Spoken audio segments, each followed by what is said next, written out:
April 24th, 2025, 11:42 p.m. 26-year-old Emily Carter steps into frame, her face lit briefly by the glow of a street lamp as she walks alone toward her apartment building. The surveillance camera above the entrance captures everything that follows, or at least, that's what investigators believed. For months, this footage was treated as the final, definitive record of her last known moments. Detectives watched it over and over, focusing on her movements, her posture, the empty street behind her. They believed they saw the full story, but they didn't, because in the top left corner of that same footage, something else was happening. Something subtle, something no one thought to question. It was there the entire time, quietly rewriting the timeline and pointing to a truth no one was looking for. Tonight, you're going to see what they missed. And once you do, nothing about this case will make sense the same way again. April 24th, 2025, 11:42 p.m. 26-year-old Emily Carter steps into frame, her face lit briefly by the glow of a street lamp as she walks alone toward her apartment building. The surveillance camera above the entrance captures everything that follows, or at least, that is what investigators believed. For months, this footage was treated as the final, definitive record of her last known moments. Detectives watched it over and over, focusing on her movements, her posture, the empty street behind her. They believed they saw the full story, but they didn't, because in the top left corner of that same footage, something else was happening. Something subtle, something no one thought to question. It was there the entire time, quietly rewriting the timeline and pointing to a truth no one was looking for. Tonight, you are going to see what they missed. And once you do, nothing about this case will make sense the same way again. Emily Carter was not the kind of person people worried about. That was one of the first things everyone said. Friends, coworkers, even her neighbors all described her the same way. Careful, organized, predictable in the best possible sense. She lived in a mid-sized apartment complex on the east side of Columbus, Ohio, a quiet neighborhood where most residents had been there for years. It was the kind of place where people nodded to each other in passing, but rarely locked their doors during the day. Emily liked that. She had grown up in a much smaller town, and this felt like a manageable step into city life without losing that sense of safety. She worked as a dental hygienist at a family clinic about 15 minutes away. Her schedule rarely changed. Monday through Friday, 8 to 4. She packed her lunches the night before, laid out her clothes in advance, and kept a calendar pinned neatly beside her kitchen counter. There were no surprises in her routine, and that was exactly how she wanted it. But this is where things start to matter more than they seem. Because when someone disappears, routine becomes evidence. Emily's mornings always started the same. Coffee brewing at exactly 6:15. A quick scroll through messages while she stood at the kitchen counter. By 7 o'clock, she was out the door. Her coworkers would later confirm she was never late. Not once in the 3 years she worked there. After work, her life was quiet but full. She called her mother almost every evening. Sometimes it was a quick 10-minute check-in. Other times, it stretched into an hour. She had a small circle of close friends, most of them from college, and they met for dinner at least twice a month. Nothing extravagant, just consistency. She wasn't reckless. She didn't take unnecessary risks. She didn't bring strangers home. She double-checked her locks every night. And that is exactly why this case unsettled everyone who knew her. Because nothing about Emily Carter suggested she would simply vanish. On the evening of April 24th, everything followed her usual pattern. She left work at 4:03 p.m., according to the clinic's time log. She stopped at a grocery store on her way home. Security footage there shows her moving through the aisles calmly, selecting the same items she often bought. fresh vegetables, a carton of eggs, a single bottle of sparkling water. Nothing unusual. She paid at 4:38 p.m. and was back in her car minutes later. Her phone records show a call to her mother at 6:12 p.m. The conversation lasted 22 minutes.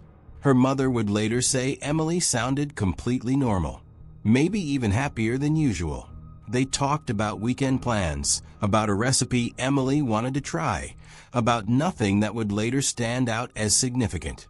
But this is where everything begins to shift, even if no one realized it at the time.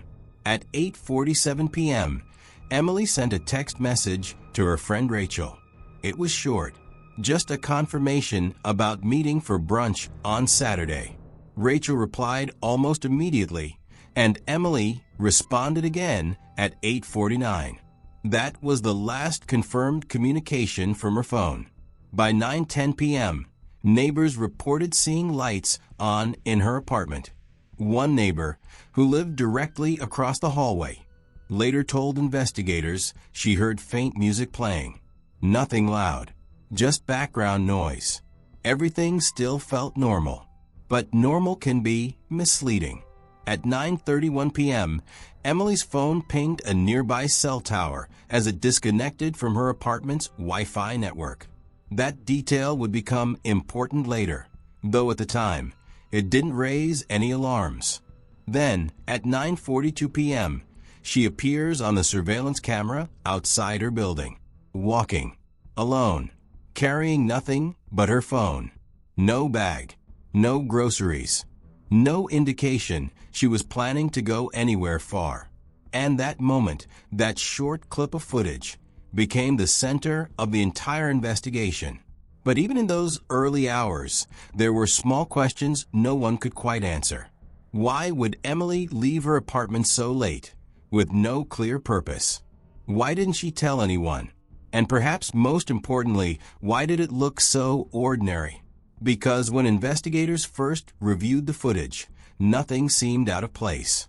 Emily walks toward the entrance. She pauses briefly near the door. Then she disappears out of frame. No signs of struggle. No visible threat. No one following her. It was almost too clean. But this is where everything changes. Because the absence of something can be just as important as its presence. Friends and family reported her missing the next morning when she failed to show up for work. That alone was enough to trigger concern. Emily didn't miss work, ever. By midday, police were contacted. By evening, the investigation officially began. Officers entered her apartment and immediately noticed something that deepened the mystery. Everything was in place. Her groceries were unpacked. Her keys were sitting on the kitchen counter. Her bed was neatly made. There were no signs of forced entry, no indication of a struggle, no evidence that anything had been taken. It looked like she had simply stepped out for a moment and never came back. But what they didn't notice, what no one noticed at that point, was that the answer had already been captured, not in the center of the frame, not where everyone was looking, but in a place so easy to ignore it might as well have been invisible. The investigation begins with certainty. Detectives believe they are working with a clear, contained timeline. Emily Carter leaves her apartment at 9:42 p.m. She walks out of frame. After that, she vanishes. So they build everything around that moment. The surveillance footage becomes the anchor. Officers slow it down, zoom in, replay it dozens of times. They focus on her steps, her posture, the way she pauses briefly near the door. They note that she doesn't appear distressed. She doesn't look over her shoulder. She isn't on the phone. To them, it suggests one thing. She expected to come right back. But this is where the first mistake happens. Because everyone is watching Emily. No one is watching the rest of the frame. By early morning on April 25th, officers canvass the building. They knock on doors, speak with residents, collect statements. Most report nothing unusual. No arguments. No suspicious noises. No unfamiliar faces. One neighbor recalls hearing a door shut sometime after 9:30 p.m., but in an apartment complex, that means very little. Another says they thought they heard footsteps in the hallway, but again, nothing concrete. The lack of disruption becomes its own kind of evidence. Investigators begin to form a theory. Emily left voluntarily. Maybe she went to meet someone. Maybe she stepped out for a walk. Maybe something happened after she left the property. Because inside the building, there are no signs of anything going wrong. By midday, search teams expand the area. Nearby streets, alleys, and green spaces are checked.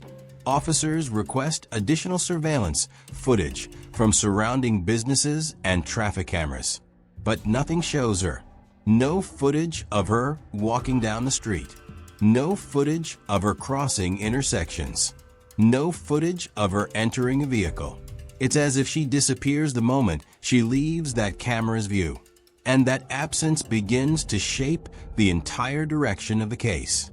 By April 27th, detectives shift focus to Emily's personal life. They pull her phone records, text messages, call logs, social media accounts. They look for conflict, a hidden relationship, anything that might explain why she would leave late at night without telling anyone. But what they find only deepens the confusion. There is no sign of distress, no arguments, no unusual activity. Her digital life mirrors her real one. Structured, predictable, quiet. But this is where attention narrows. Because when a case lacks clear evidence, investigators often look for the closest possible explanation. And in Emily's case, that explanation becomes someone she knew. A former coworker named Daniel Reeves. He had left the clinic 3 months earlier. Their relationship, according to colleagues, had been tense near the end. Nothing dramatic, but enough to raise questions. Detectives bring him in for questioning. Daniel cooperates. He answers everything, provides an alibi, claims he was home that night alone. There is no immediate evidence contradicting him. But suspicion doesn't disappear that easily. Investigators begin to build a case around possibility rather than proof. They re-examine the timeline. Could Emily have left to meet him? Could something have happened just outside the camera's range? Could he have intercepted her after she stepped out? The theory gains traction because it fills the silence. And silence in investigations can be dangerous. By early May, the case begins to shift publicly. Media coverage starts focusing on Daniel, his past, his interactions with Emily. The idea of a personal motive becomes the dominant narrative. Meanwhile, the surveillance footage remains unchanged, played again and again and again, but always the same way, centered, focused, incomplete. But this is where everything quietly falls apart. Because while investigators are building a case, they are also ignoring something critical. The timeline doesn't fully align. Emily's phone disconnects from Wi-Fi at 9:31 p.m. Yet she isn't seen on camera until 9:42 p.m., an 11-minute gap. At first, it seems insignificant. Maybe she was moving around her apartment. Maybe the phone signal shifted. Maybe the timestamps aren't perfectly synced. So the discrepancy is noted and then set aside. But that gap is real, and it matters more than anyone realizes. By mid-May, pressure builds. With no physical evidence and no confirmed sightings, the case begins to stall. Detectives push harder on Daniel Reeves. Search warrants are executed. His apartment is examined. His devices are analyzed. Still, nothing definitive. No forensic link. No direct connection to Emily's disappearance. But the absence of evidence is interpreted as concealment rather than innocence. And that shapes what happens next. Daniel is arrested on suspicion related to Emily's disappearance. The case moves forward. Public opinion follows. But behind the scenes, something isn't right. Because the entire theory depends on one assumption, that the surveillance footage shows everything that matters. And that assumption is wrong. Months pass. The case drags through preliminary hearings. Prosecutors attempt to establish motive. Defense attorneys push back on the lack of physical evidence. The footage remains central, played in court, analyzed by experts, presented as the last known record of Emily Carter alive. But even then, no one questions what's happening outside the center of the frame. No one asks what else might be there. No one looks where they're not supposed to look. And because of that, an entire case begins to form around an incomplete picture. But this is where everything changes, because the truth was never hidden. It was never erased. It was never beyond reach. It was sitting there the entire time, quiet, unnoticed, waiting in a place so small, so easily ignored, that it took nearly a year for someone to finally see it. By early March 2026, the case of Emily Carter is already beginning to fade from headlines. Nearly a year has passed. The urgency is gone. The story, once everywhere, has settled into something quieter. Routine court dates, slow-moving proceedings, a case built on theory, not certainty. Daniel Reeves remains at the center of it all, but not everyone is convinced. One of those people is Laura Mitchell, a digital forensic analyst brought in by the defense team. Her job isn't to prove innocence.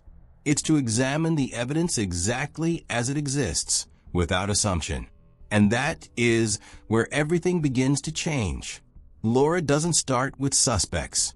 She starts with the footage, frame by frame, second by second, not looking for what stands out, but for what doesn't. Because, in her experience, the most important details are rarely the ones people focus on. They are the ones everyone ignores. At first, the video appears exactly as described. Emily enters the frame at 9:42 p.m. She walks toward the door. She pauses. She disappears. Nothing unusual. But Laura notices something small. A flicker. Not in the center.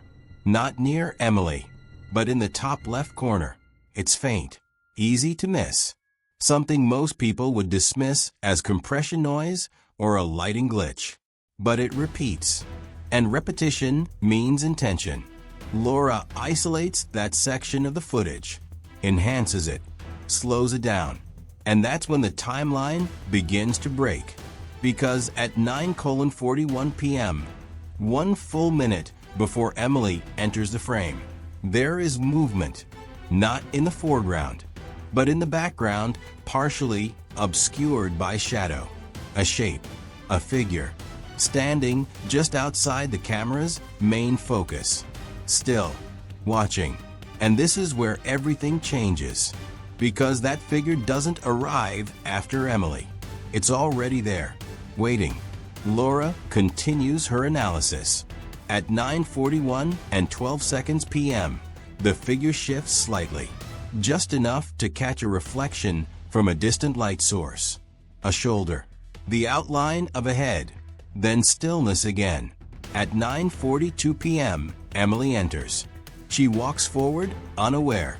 And for the first time, the footage tells a different story. Because as Emily approaches the entrance, something happens that no one noticed before. Her pace changes, slightly, almost imperceptibly, but it's there. A hesitation, not fear, recognition. And this is the detail that rewrites everything. Because Emily isn't reacting to a sudden threat. She's reacting to someone she already sees. Someone just outside the center of the frame. Laura overlays timing markers, synchronizes the footage with Emily's phone data. And suddenly, that 11-minute gap makes sense. Emily didn't leave her apartment at 9:42. She left earlier, at 9:31, the moment her phone disconnected from Wi-Fi.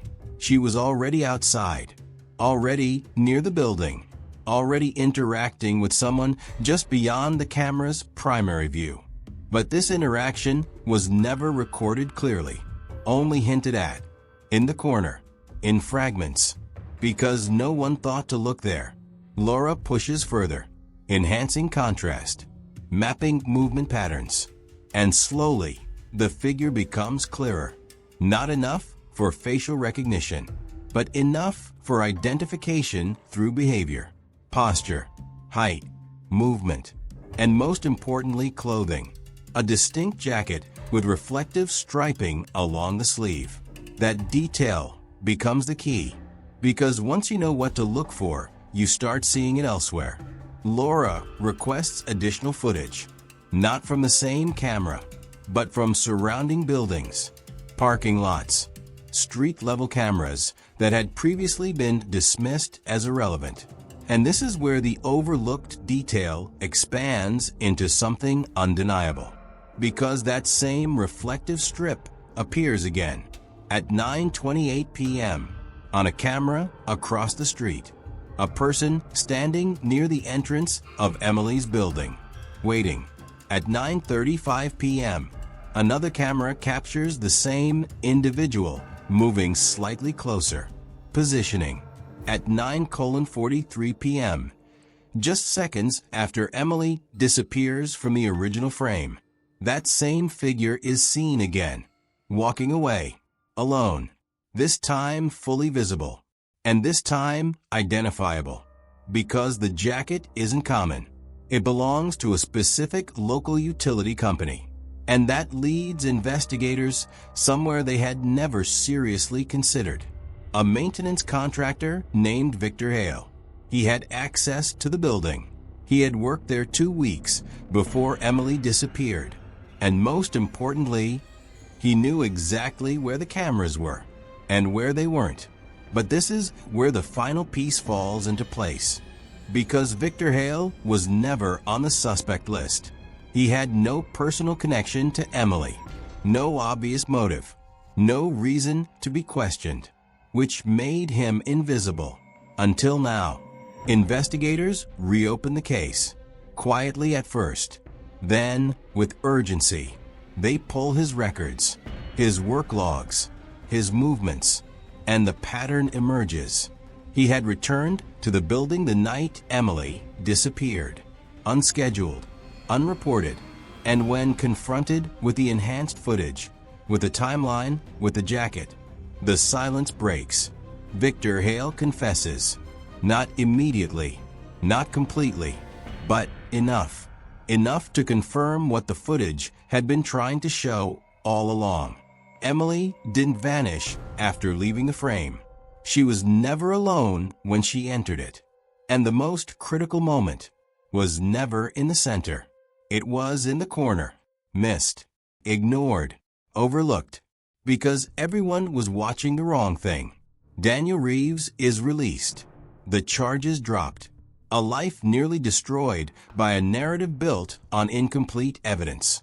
And Emily Carter finally gets the truth that had been hidden in plain sight. But this case leaves something behind. A question that lingers long after the footage ends. How many other answers are sitting just outside our focus? How many details are dismissed because they don't demand attention? And how often are we looking directly at the truth without ever really seeing it? Because sometimes the difference between mystery and resolution is nothing more than where you choose to look. If you've made it this far, you already understand something most people miss. The truth doesn't always hide. Sometimes it waits.